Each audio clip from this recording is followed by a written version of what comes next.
대한민국 경제가 전례 없는 기이한 역설에 늪으로 깊숙이 침몰하고 있습니다. 부동산 가격은 수십억 원을 돌파했다는 헤드라인이 매일같이 쏟아지는데 정작 우리의 일상인 거리에는 섬뜩할 정도의 정막만이 흐릅니다. 집값은 하늘 높은 줄 모르고 치솟는데 당장 쓸 현금은 말라버린 이른바 돈맥경화 현상. 이건 단순한 경기 침체 수준이 아닙니다. 우리 경제의 근간이 송두리째 무너져 내리는 구조적 붕괴의 서막이 올랐다는 신호입니다. 자산 가치가 오르면 소비도 늘어난다는 낙수 효과, 이제는 폐기된 경제학 원론에서나 찾을 수 있는 캐캐묵은 망상이 되었습니다.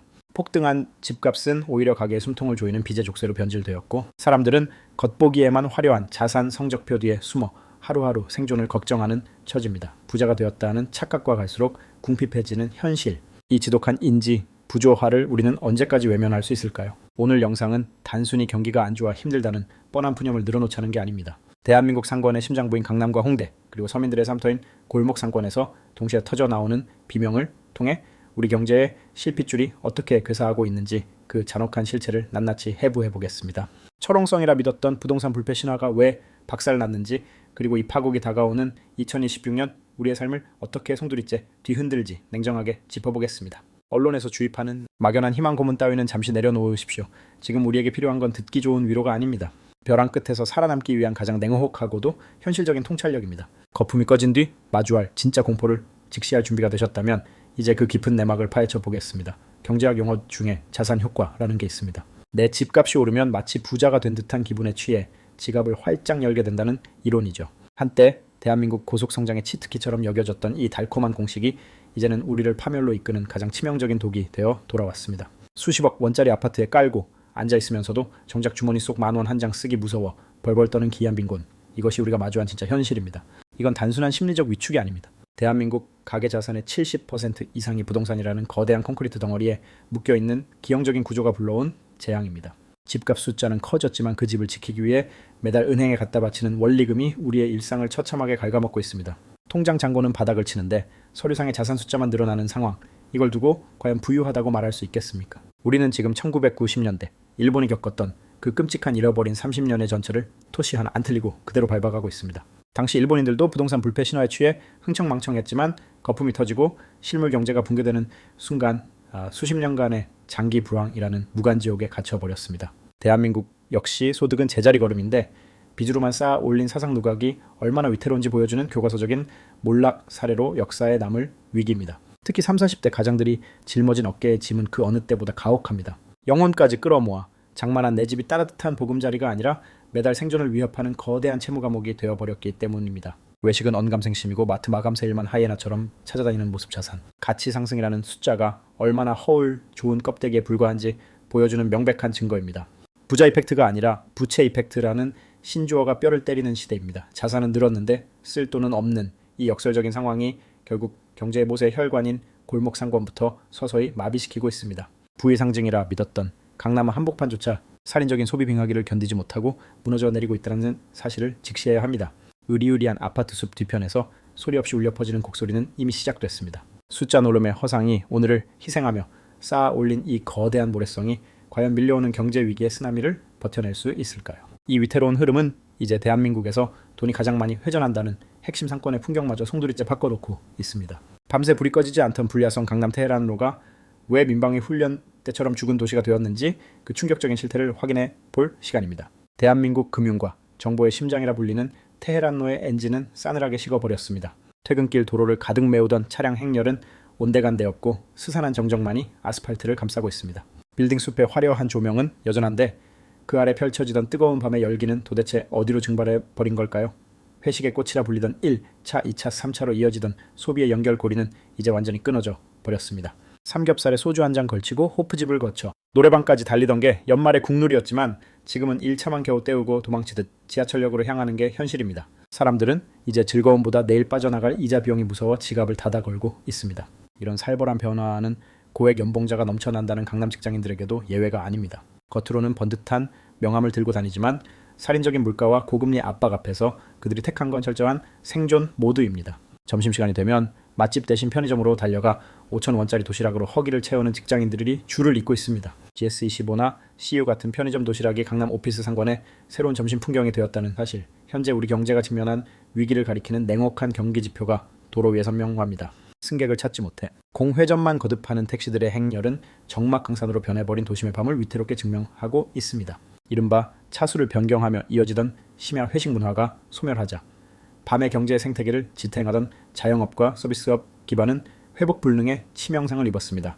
이는 단순한 음주 문화의 변화가 아닙니다.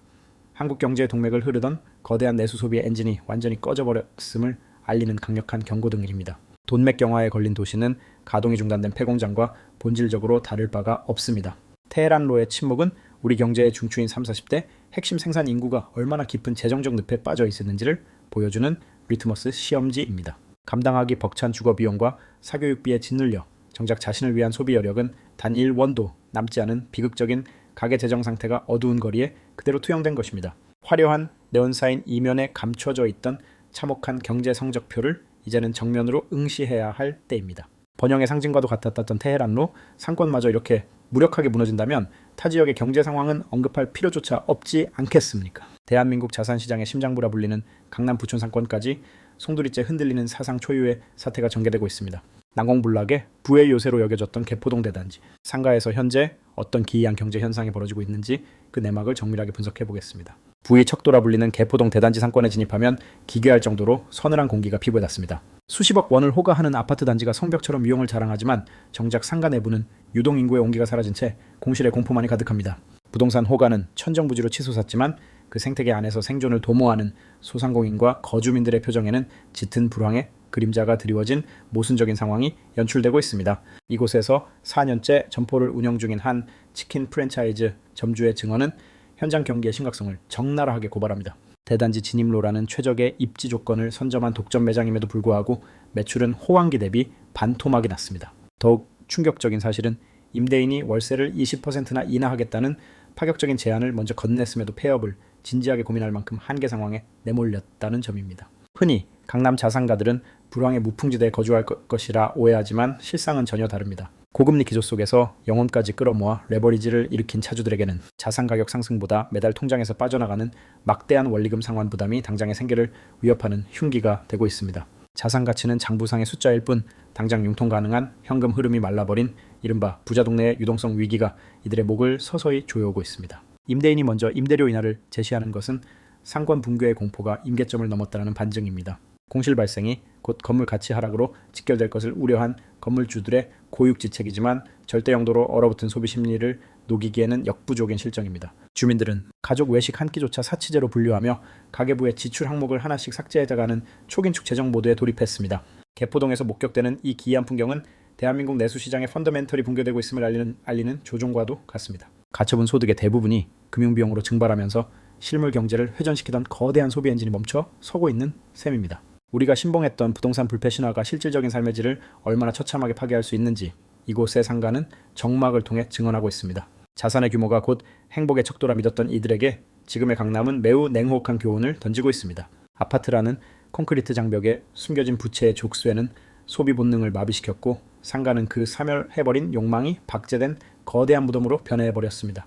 이것은 일시적인 경기순환의 저점이 아니라 최상위 계층조차 버티기 힘든 구조적 한계점에 봉착했음을 시사합니다. 강남이라는 경제적 성격조차 이렇게 균열이 발생하는데 젊음의 해방구라 불리던 상권원들은 과연 안녕하겠습니까? 내 집 마련은커녕 월세조차 감당하기 버거운 청춘들이 집결하던 대학가 상권은 이미 붕괴 단계에 진입했습니다. 개포동의 가장들이 이자 폭탄에 신음할 때 홍대와 신촌에 뒷골목에서 성공을 꿈꾸던 청년 창업가들은 어떤 생지옥을 건너고 있는지 그 참혹한 현장을 점검해 보겠습니다. 젊음의 열기로 부야성을 이루어야 마땅할 홍대 앞 주차장 골목에는 이제 을씨년스러운 정적만이 감돌고 있습니다. 저녁 7시 30분 가장 붐비어야 할 피크타임임에도 거리를 오가는 유동 인구는 육안으로도 확연히 급감했습니다. 서울 시내카드 결제 건수 1위를 자랑하던 이곳마저 텅 비어가는 모습은 대한민국 소비 심장이 멈춰가고 있음을 상징적으로 보여줍니다. 과거 골목마다 빼곡히 나붙었던 아르바이트 채용 공고는 이제 전설 속 이야기처럼 자취를 감췄습니다. 사람이 근무하던 공간은 차가운 키오스크와 무인 단말기들이 대체하며 골목의 온기마저 삭제해버리고 있습니다. 인건비를 감당할 수 없는 점주들이 선택한 최후의 생존 전략이지만 이는 결국 청년 일자리 소멸과 청년층 소비력 상실이라는 악순환의 덫을 완성하고 말았습니다. 연세대학교 앞 신촌 상권의 상황은 더욱 절망적입니다. 네온사인 불빛은 여전히 화려하지만 매장 안을 들여다보면 손님보다 빈 테이블이 더 많은 점포가 부지기수입니다. 학생들은 학교 앞 식당 대신 편의점 도시락이나 저렴한 학식으로 끼니를 해결하며 지갑을 셔터가 내려진 지는 이미 오래입니다. 청년 창업의 인큐베이터였던 공간은 이제 부채와 절망만이 남은 깡통상가로 전락했습니다. 살인적인 고정비와 통제 불가능한 원자재 인플레이션은 이제 막 시장에 진입한 청년 사업가들의 손익분기점을 박살내는 진입장벽이 되었습니다. 과거 공실률 제로를 자랑하며 황금알을 낳는 거위로 불리던 대학가 상권의 신화는 붕괴했습니다. 창업 깊이 1순위가 되어버린 이곳은 대한민국 실물경제의 펀더멘털이 얼마나 심각하게 훼손되어 가는지를 증명하는 그라운드 제로입니다. 상권의 유동 인구가 증발했다는 것은 단순한 경기 지표의 하락을 넘어 그곳을 기반으로 현금 흐름을 만들어내던 가장들의 생존권이 위협받고 있다는 뜻입니다. 젊음의 거리라는 프리미엄마저 소멸한 소비 빙하기 속에서 10년 넘게 한자리를 지켜온 베테랑 상인들은 이 레버리지 없는 지옥 같은 구간을 어떻게 버티고 있을까요? 인적이 끊긴 골목 어귀에서 터져 나오는 어느 노련한 상인의 한숨은 우리 경제가 직면한 스태그플레이션의 공포를 적나라하게 보여줍니다. 희망이라는 단어가 사치제처럼 느껴진다는 어느 14년 차 사장님의 인터뷰를 통해 이 위기의 구조적 원인을 분석해 보겠습니다. 자영업이라는 완전 경쟁 시장에서 온갖 변수를 견디며 14년을 버텨온 백전노장 사장님의 눈시울이 붉어집니다. 그 눈물은 단순한 영업 이익 감소 때문이 아니라 평생을 바쳐 일군 자본과 삶의 기반이 송두리째 강제 청산당하는 것을 목격하는 참담함 때문입니다. 강산이 변한다는 세월 동안 숱한 경기 파동을 넘었을 그에게도 작금의 현실은 도저히 넘을 수 없는 유동성 함정과도 같습니다. 흔히들 팬데믹 시절이 최악의 베어마켓이었다고 회상하지만 현장의 체감 경기는 정반대입니다. 그때는 전 지구적 불가항력이라는 명분이라도 있었고 정부의 재정정책이나 초저금리 대출이라는 유동성 공급 장치라도 붙어 있었습니다. 그러나 지금은 그런 안전판이 모두 제거된 채 산더미 같은 부채와 끝을 모르는 소비 침체라는 실물 충격만이 남았습니다. 매출이 70%에서 80%나 증발했다는 것은 사실상 파산 선고를 받은 뇌사 상태나 마찬가지입니다. 여의도 금융가 직장인들로 북적이던 우량 고객들의 발길은 끊겼고 저녁 8시만 되어도 거리가 유령 도시처럼 변해버리는 것이 대한민국 골목 상권의 현주소입니다. 혹시나 하는 마음에 밤 10시까지 간판불을 켜두지만 유효 수요가 완전히 사라진 정막 속에서 사장님은 매일 밤 피가 마르는 자금 압박의 밤을 보냅니다. 생존을 위한 디레버리징은 처절함을 넘어 비극으로 치닫고 있습니다. 고정비를 막기 위해 악성 부채를 끌어쓰다 결국 가족들의 보금자리인 아파트까지 매각해야 했습니다. 회생 불가능한 가게를 살리겠다고 남은 자산마저 헐값에 던져 유동성을 공급하는 이 기막힌 악순환은 현재 대한민국 자영업자들이 갇혀버린 부채의 늪 그 전형적인 모습입니다. 이들의 몰락이 더욱 뼈 아픈 이유는 그들이 경영 능력이 부족하거나 나태해서가 아니라는 점에 있습니다. 14년간 품질과 성실함으로 경쟁력을 입증한 장인들조차 시장에서 퇴출당하는 이 구조적 붕괴는 개인이 아무리 해징을 시도해도 피할 수 없는 거대한 매크로 위기입니다. 미래가 보이지 않는다는 그 짧은 탄식은 골목 경제라는 하부 구조가 완전히 무너져 내렸음을 알리는 디폴트 선언과도 같습니다. 우리는 냉정하게 데이터를 봐야 합니다. 자산시장과 부동산은 신고가를 경신하는데 왜 실물 경제 주체들의 삶은 이토록 처참하게 붕괴하고 있는지 말입니다. 사장님의 눈물 뒤에는 우리 사회가 외면해온 폭발 직전의 민간 부채 폭탄과 경제정책의 미스매치가 또아리를 틀고 있습니다. 버티는 자가 승리한다는 격언이 조롱처럼 들릴 만큼 한계 상황으로 내몰린 자영업발 위기는 이제 국가 경제 전체의 시스템 리스크를 위협하는 뇌관이 되었습니다. 이들이 빠진 늪의 실체는 과연 무엇이며 정부가 내놓은 대책들은 왜 시장의 치료제가 아닌 독약이 되었는지 그 인과관계를 철저히 파헤쳐볼 시점입니다. 정부는 위기가 닥칠 때마다 유동성 지원과 만기 연장이라는 임시 방편만 남발했습니다.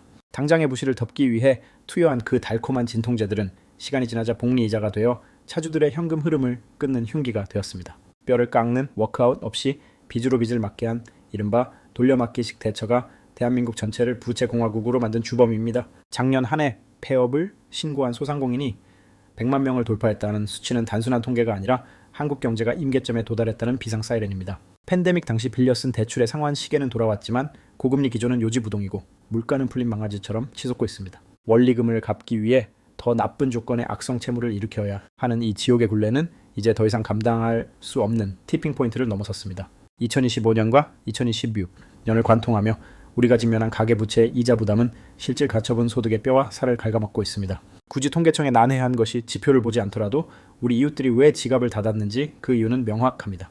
버는 소득의 절반 이상을 은행 이자로 상납해야 하는 판국에 외식이나 문화생활 같은 재량 소비는 사치를 넘어 죄악시되는 것이 냉혹한 현실입니다. 정책 이반자들은 부동산을 부양해 자산 효과를 기대했지만 이는 가계의 가용 현금을 부동산이라는 콘크리트 감옥에 영원히 가둬버리는 치명적인 구축 효과를 낳았습니다. 돈이 시장에서 회전해야 경제가 숨을 쉬는데 모든 유동성이 은행의 이자 수익으로만 빨려 들어가니 골목 상권이 괴사하는 것은 너무나 당연한 경제학적 귀결입니다. 작금의 불황은 대외 변수 때문이 아니라 우리가 선택하고 방치한 기형적인 부채주도 성장에 만들어낸 필연적 재앙입니다. 우리는 지금 인공호흡기에 의존하는 좀비 기업과 한계, 자영업자가 넘쳐나는 비정상적인 경제 생태계 속에 국민의 혈세를 쏟아부어 뇌사 상태인 경제 주체의 숨만 간신히 붙여놓는 행위가 과연 그들을 돕는 길일까요? 이제는 차가운 이성으로 판단해야 합니다. 골마 터진 환부를 도려내는 대수술 대신 진통제로만 버텨온 시간의 대가는 혹독합니다. 파티는 끝났고 우리 손에 쥐어진 건 감당 못할 청구서뿐입니다. 눈덩이처럼 불어난 부채는 이제 각 가정을 파괴하는 것을 넘어 국가 시스템의 뿌리까지 뒤흔들고 있습니다. 빚으로 쌓아 올린 모래성 같던 호황의 시대는 완전히 막을 내렸습니다. 바야흐로 우리는 벼랑 끝 시퍼런 칼날 위에 서 있습니다. 이 무자비한 경제 한파가 휩쓸고 지나간 폐허 위에 과연 무엇이 살아남을 수 있을까요? 무작정 버티면 승리한다는 안일한 믿음은 쓰레기통에 버리십시오. 이 거대한 혼란의 소용돌이 속에서 우리가 반드시 거머쥐어야 할 생존의 무기가 무엇인지 2020년대의 경제 지도를 다시 그려보겠습니다. 2026년에 해가 떴지만 실물 경기는 여전히 빙하기입니다. 언젠가는 좋아지겠지 하는 막연한 낙관론, 그 달콤한 마약에서 이제는 깨어나야 합니다. 과거의 화려했던 시절을 회상하며 제자리에 머무는 건 서서히 끓는 물속에서 죽어가는 개구리 꼬리 되는 것과 다름없습니다. 냉혹한 현실을 직시하십시오. 지금 당신에게 필요한 건 거품 낀 자산 평가액이 아닙니다. 매달 내 통장에 실제로 꽂히는 현금의 유동성입니다. 서류, 쪼가리에 불과한 수십억 원짜리 등기, 권리증보다 당장 내 주머니 속에 있는 1만 원짜리 지폐 한 장이 나를 보호하는 강력한 무기입니다. 허세로 부풀려진 가짜부를 과감히 벗어던지십시오. 뼈를 깎는 고통을 감수하고서라도 극강의 효율만을 추구하는 전시체제로 돌입해야 합니다. 사업을 하신다면 덩치 키우기는 잊으십시오. 지금은 몸집을 줄이는 것만이 살 길입니다. 화려한 인테리어와 운동장 같은 매장은 이제 수익을 갉아먹는 시한폭탄일 뿐입니다. 고정 지출을 극한까지 줄여 가볍게 움직이지 못한다면 다가올 2026년의 거대한 쓰나미에 휩쓸려 뼈도 못 추리게 될 것입니다. 지금 닥친 상황은 단순한 불경기나 일시적 조정이 아닙니다. 경제 생태계가 송두리째 바뀌는 대정화의 시간입니다. 거품에 취해 흥청망청하던 부실한 곳들은 무너져 내리고 진짜 실력을 갖춘 알짜배기들만 살아남는 적자 생존의 시대가 개막한 것입니다. 위기가 곧 기회라는 뻔한 위로는 하지 않겠습니다. 지금 당장 지갑을 닫고 현금을 움켜쥐라는 피 튀기는 경고를 뼈에 새기셔야 합니다. 2026년은 끝까지 살아남는 자가 헐값에 나온 모든 것을 독식하는 승자의 해가 될 것입니다. 일확천금의 망상을 쫓기보다는 어떤 태풍에도 무너지지 않는 나만의 재무적 방공호를 구축하는 데 모든 역량을 쏟으십시오. 이 뼛속까지 시린 겨울을 악착같이 견뎌낸 생존자들에게만 거품이 거친 후 드러날 진짜 기회의 땅, 그 비옥한 대지를 밟을 자격이 주어질 것입니다. 우리가 목격하고 있는 이 처참한 붕괴 현장은 절망의 기록이 아닙니다. 다가올 미래를 대비하기 위한 가장 냉정한 전술 지침서이자 내비게이션입니다. 이제 마지막으로 이 잔혹한 현실을 꿰뚫는 단 하나의 결론과 우리가 갖춰야 할 최후의 전투 태세를 점검하며 이야기를 마치려 합니다. 불 꺼진 도심의 적막과 그 이면에 감춰진 서민들의 피눈물을 우리는 똑똑히 보고 있습니다. 본격적인 혹한기가 시작된 것입니다. 애써 외면하고 싶었던 불편한 진실이 우리 집 현관문 앞까지 들이닥쳤습니다. 높게 솟은 빌딩 숲 사이의 정적은 우리가 믿었던 풍요가 얼마나 허상이었는지 증명하고 있습니다. 숫자가 주는 최면에서 깨어나십시오. 우리 집 시세가 얼마라는 위안은 당장 오늘 저녁 밥상에 반찬 하나 더 올리는데 아무런 도움이 되지 않습니다. 하락하는 집값, 그래프보다 내 가족의 생계를 책임질 수 있는 확실한 현금 파이프라인을 사수하는데 목숨을 거십시오. 모든 버블은 반드시 터집니다. 그 폭발 후에는 현실을 파악하고 철저히 대비책을 세운 사람들만이 폐허 위에 다시 우뚝 설 수 있습니다. 당장 가계부를 펼쳐 허세와 낭비를 가차없이 잘라내십시오. 벼랑 끝에서도 살아남을 수 있는 경제적 기초, 체력을 기르는 것만이 유일한 정답입니다. 준비 없는 자에게 위기는 지옥이지만 본질을 꿰뚫어 보는 자에게는 부의 질서가 재편되는 새로운 기회의 문이 열리는 순간입니다. 2026년은 올해보다 훨씬 더 가혹한 시험 무대가 될 가능성이 농후합니다. 그러나 두 눈 부릅뜨고 현실을 마주할 용기가 있다면 이 혼란은 오히려 알짜 자산을 선점할 수 있는 나침반이 되어줄 것입니다. 오늘 말씀드린 내용은 거대한 파도를 읽기 위한 저의 개인적 견해일 뿐이며 모든 투자의 결정과 책임은 오롯이 여러분의 몫임을 다시 한번 강조합니다. 남들이 속삭이는 장밋빛 전망에 속아 소중한 골든타임을 놓치지 마십시오. 고통의 터널을 통과할 각오가 된 사람만이 따뜻한 봄날의 햇살을 맞이할 자격이 있습니다. 여러분의 냉철한 판단과 건승을 진심으로 기원하며 더 날카로운 분석으로 다시 찾아뵙겠습니다. 긴 시간 경청해 주셔서 감사합니다.